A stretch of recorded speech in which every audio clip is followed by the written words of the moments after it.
also, in our textile industry, when you want to buy a good fabric, when you go to the store, he will say, I wanted to buy a blue and white fabric. He said, if you have to get this, you have to buy all the 4 colors.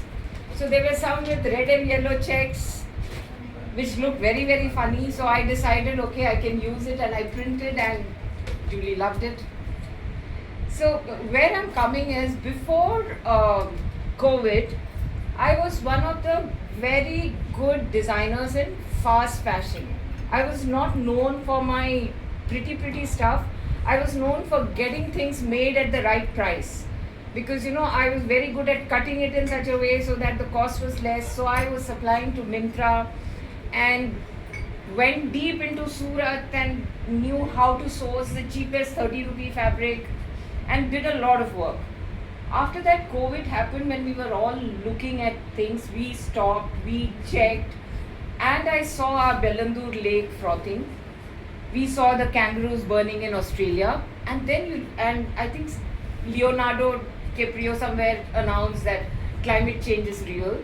And there, during lockdown, you're not running after the next work, you're sitting back and thinking and listening.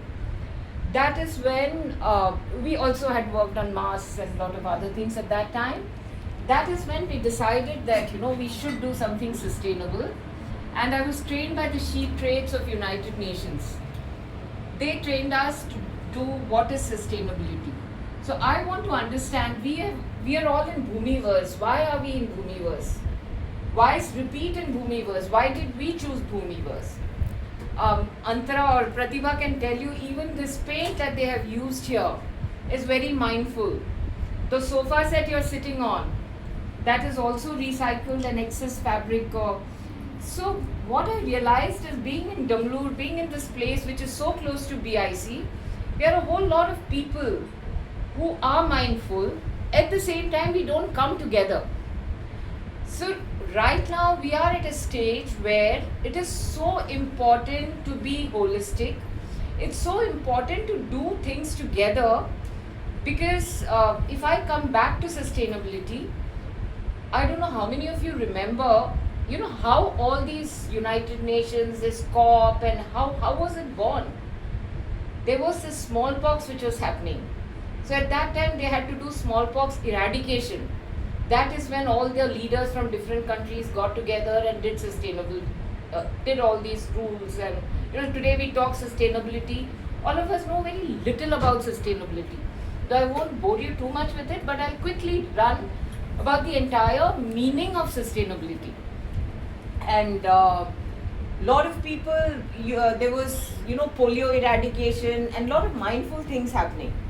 Till last year, everybody was talking about 2040, we are going to be net zero.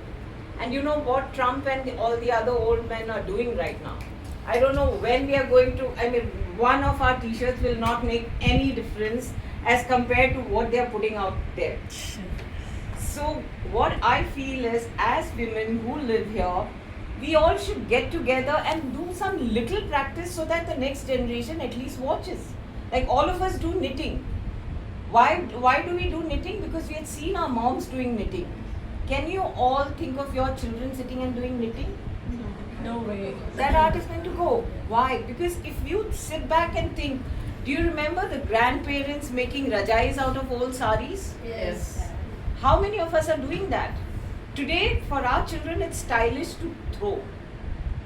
So places like this, we can get together and we can plan.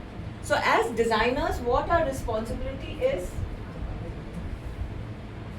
So greenwashing and all, everybody knows. I wanted to talk about greenwashing because there are some brands, who come and do everything and say that we plant a tree for everything that you buy. There are case studies where in the north, somewhere Uttaranchal and all, these people are claiming that, okay, we planted a tree. They're doing it mindlessly. The trees are planted so close by, because of the roots entanglement, it's not even working. So when somebody says something, try to understand whether it's actually sustainable or whether they're being honest about what it is. So that's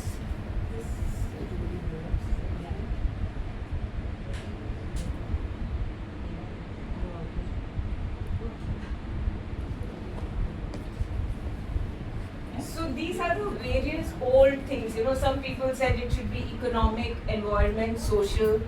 In repeat, we pay our tailors all correct prices. We do not bargain anywhere. We are not generous because we know what the right costing is and how it works.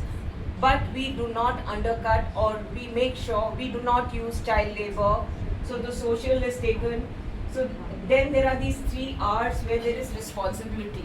So a store like Bhumiverse, before they took us in, they did a lot of checks because it's their responsibility when they're saying that so and so brand is sustainable to make sure that we are all sustainable. So that is one advantage that we have. And for us also, we have to speak less if we are in a store like this because automatically we fall into the sustainable. The previous slide, I wanted to ask you something. The previous slide, there was one word